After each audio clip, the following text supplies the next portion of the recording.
on se retrouve avec toute l'équipe du Club Web Radio au centre d'Angoulême, car nous allons découvrir une radio professionnelle qui se nomme Zigzag. Bonjour Maxime, peux-tu nous en dire plus sur cette radio? Oui, déjà nous allons rencontrer un spécialiste qui va nous apprendre plus sur son métier et ses techniques sur sa radio pour bien enregistrer et voir aussi son acoustique de sa pièce. De sa pièce, voilà. Tout à fait. Pour montrer son matériel. Exactement.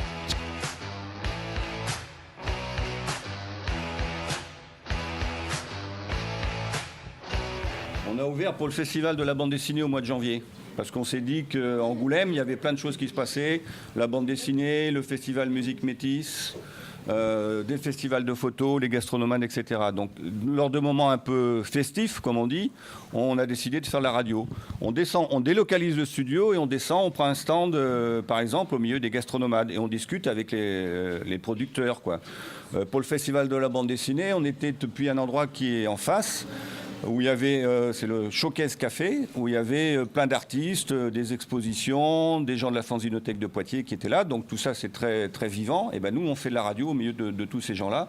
Et on raconte ce qui se passe à l'antenne autour de nous pendant le festival de la bande dessinée. Donc pour répondre à ta question, on a commencé au dernier festival de la bande dessinée. Voilà.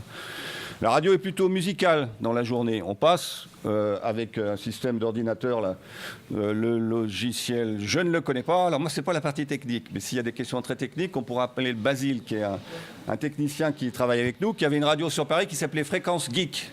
Est-ce qu'il y a des geeks parmi vous? Qu'est-ce que c'est qu'un geek? Mais pas seulement, qui s'intéresse à l'ordinateur, à l'informatique. C'est quelqu'un qui s'intéresse énormément à l'informatique. Voilà. Donc lui, il avait monté Fréquence Geek, c'est-à-dire qu'il avait monté une radio sur le web pour les gens qui passent leur temps sur le web. Et quand il est arrivé à Angoulême, il nous a amené tout le matériel que vous voyez là. La plupart, c'est lui qui l'a amené, parce qu'il faut beaucoup de matériel. Vous voyez, il y a une première table de mixage, c'est la table de mixage de diffusion. Il y a 2 écrans, enfin 3 écrans même. Il y a combien de micros? 3 et 2, 5, plus un autre HF. Un micro sans fil ici, on peut se balader, y compris aller dans le bar en bas. Ça, c'est la table de mixage qui retransmet ce que je vous ai expliqué tout à l'heure, la salle de concert. Voilà, plus un insert téléphonique. Le Herdien, c'est la radio chez vous, dans la cuisine, dans la salle de bain et surtout dans la voiture. Là, ce qu'on passe là, voilà, vous ne pouvez pas l'entendre sur les postes de radio habituels, les autoradios, etc. On est une radio sur Internet, d'où le mot web, Zigzag, web radio. Vous avez tous Facebook? Oui. Quoi?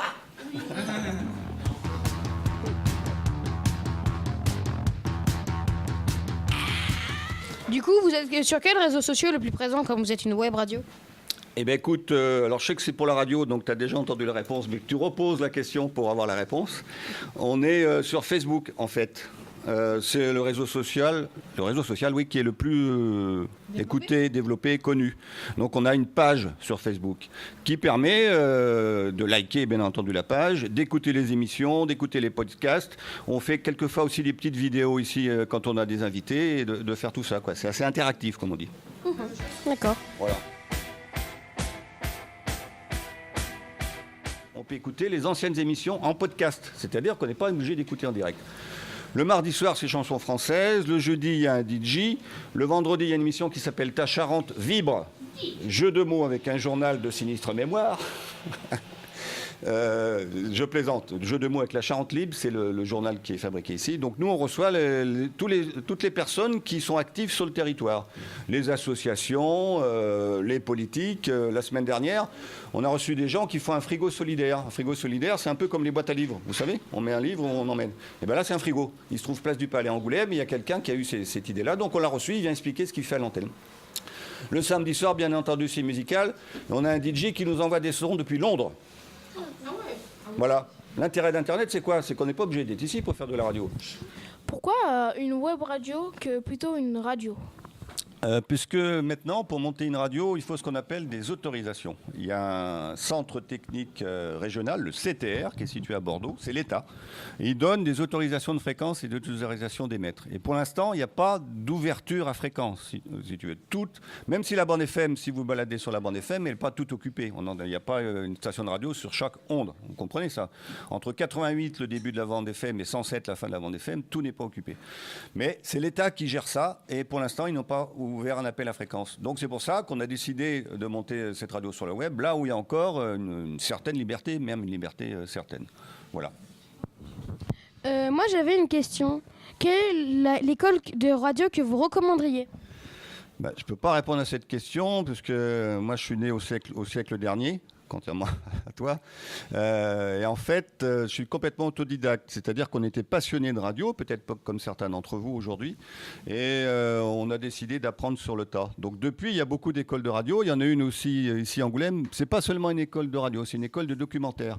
Le Créadoc, dont je parlais tout à l'heure, donc on peut aussi apprendre à faire des documentaires pour la télé, par exemple. Créadoc, c'est école de création documentaire. This is rock and roll radio. Come on, let's rock and roll with the Ramones. Oui, j'aime beaucoup la musique, je vais beaucoup au concert. Ici, ce soir, il y a un concert. On fait venir 2 groupes, dont un groupe de synthé de cognac, là. Donc, voilà, un moyen de partager cette passion de la musique, c'est de faire des choix musicaux et de les partager à l'antenne en diffusant ça. Et puis, j'aime bien aussi rencontrer les gens, intéresser ce qui se passe sur mon territoire, quoi, d'un point de vue associatif, d'un point de vue culturel, etc., etc. Donc, la radio, c'est un bon moyen de partager tout ça. Donc, j'ai aucun sens de l'écriture, donc j'aurais pu monter un petit magazine ou un fanzine, comme le magazine Sortir, là, dont on est partenaire, qui répertorie tout ça. Donc, plutôt que le papier, j'ai décidé de monter une radio, quoi, de m'intéresser au verbe. C'est partager des choses, que ce soit de la musique ou des événements ou des choses comme ça. Vous avez un club radio au Bahut, je crois. Ici, il y a une dizaine de bénévoles. Donc, il y a des émissions tous les soirs. Le lundi, le mardi, le mercredi, le jeudi, le vendredi, le samedi. Il n'y a pas d'émission le dimanche. Le dimanche, on fait des rediffusions. Et après, comme c'est sous forme associative, il y a une quarantaine d'adhérents. C'est-à-dire des gens, je me répète, mais comme Sortir, qui sont des partenaires avec nous. Il y a le Mars ici, parce qu'on est hébergé au Mars. Il y a 2-3 restos du plateau. Il y a Copifac. Enfin, il y a des commerçants, des associations, etc. Donc, pour répondre précisément à ta question, on est une dizaine d'animateurs ici à Zigzag Web Radio. D'accord. J'ai une autre question. Moi, j'en ai une après. Priorité aux dames. Est-ce que vous vouliez faire de la radio comme métier et comment vous est venue l'idée? Alors, c'est une bonne question. Quand j'avais votre âge, non, je voulais pas faire de la radio, je voulais faire libraire, c'est-à-dire vendre des livres. Voilà. Je suis un gros collectionneur et amateur de bande dessinée, donc voilà, de ma passion, je voulais en faire mon métier. Et ensuite, par hasard, en 81, sous François Mitterrand, on a monté une radio et de bénévoles, on est devenus professionnels. On a travaillé à Radio Marguerite, qui était la radio... J'ai travaillé à Radio Marguerite, qui était la radio montée par la Charente Libre et le Crédit Agricole, pour ne pas les citer. Et ensuite, c'est devenu Europe 2. Europe 2, ça n'existe plus. Maintenant, si je ne m'abuse, c'est Virgin Radio. Donc voilà. Pendant très longtemps, j'ai fait de la radio mon métier, oui. Je faisais ce qu'on appelle la matinale, c'est-à-dire de 6h à 9h. Il faut se lever très tôt. Les tranches de radio les plus écoutées, à votre avis, quand est-ce? Le soir. Non, le matin. Pas du tout, c'est le matin. Est-ce qu'on pourrait appeler votre radio une radio vivante? Je crois que oui. Hein. C'est vivant, oui. Même si on va en zigzag. Quels sont vos meilleurs souvenirs dans la web radio? Ah, très bien. Il y en a beaucoup. Alors, le meilleur souvenir, c'est quand on a commencé. C'est-à-dire qu'on n'avait pas de studio et d'endroit où émettre. On n'était même pas au showcase. Donc, on a fait la radio depuis mon salon. Sur la table basse du salon, on a mis la table de mixage ici. On a installé les micros comme on pouvait. Il y avait des fils partout et les gens sont venus. Donc, c'était à la maison. On s'est même permis de manger et de boire à l'antenne. C'est pas grave, on est à la radio. Du moment qu'on ne renverse pas, c'est important ça quand même. Sur les câbles. Il ne faut pas renverser, oui, sur les tables de mixage, etc. etc. Mais on peut mettre la radio, on peut faire la radio n'importe où. Au début des radios libres en 80, il y a des gens qui faisaient la radio depuis leur salle de bain. Moi j'ai vu ça. Dans la baignoire, tu mettais une planche dessus, tu mettais la table de mixage, un micro, puis tu faisais la radio. En plus, il y a un son particulier dans la salle de bain. Ce qui est important en radio, c'est le son. Donc voilà, c'est un souvenir, mais il y en a plein d'autres. Hein, les soirs de concert, les invités extraordinaires. Quand on prend un chef et puis qu'on se déplace, qu'on va au bar, qu'on interviewe les gens comme ça au débeauté, il y a plein de souvenirs. On a interviewé des artistes, il y en a certains avec qui ça s'est très bien passé, c'est même devenu des amis. Enfin voilà. La radio, une fois de plus, tu posais la question précédemment, c'est un média très vivant qui te permet d'aller n'importe où et de rencontrer n'importe qui dans n'importe quel milieu. Il y avait une question, mademoiselle derrière. Quel est votre mauvais souvenir dans la web radio? Je m'y attendais. Quand ça ne fonctionne pas. La radio, c'est important. Ce qui est important, prioritairement, c'est l'auditeur. Donc, il faut toujours être à l'heure, pas comme moi ce matin.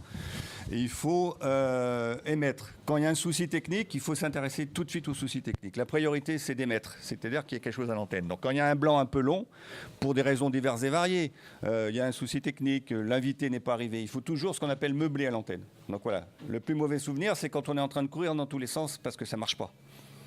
Ça, c'est terrible. On est dans un état de stress et il faut absolument que ça marche. Nous sommes sur la fin de l'émission et nous pouvons dire au revoir à Bernard. Au revoir. Comment vous appelez? Moi Maxime et Moi Yanis, et merci de nous avoir accueillis et de nous avoir répondu à nos questions pour l'émission. Merci. Longue vie au Club Radio.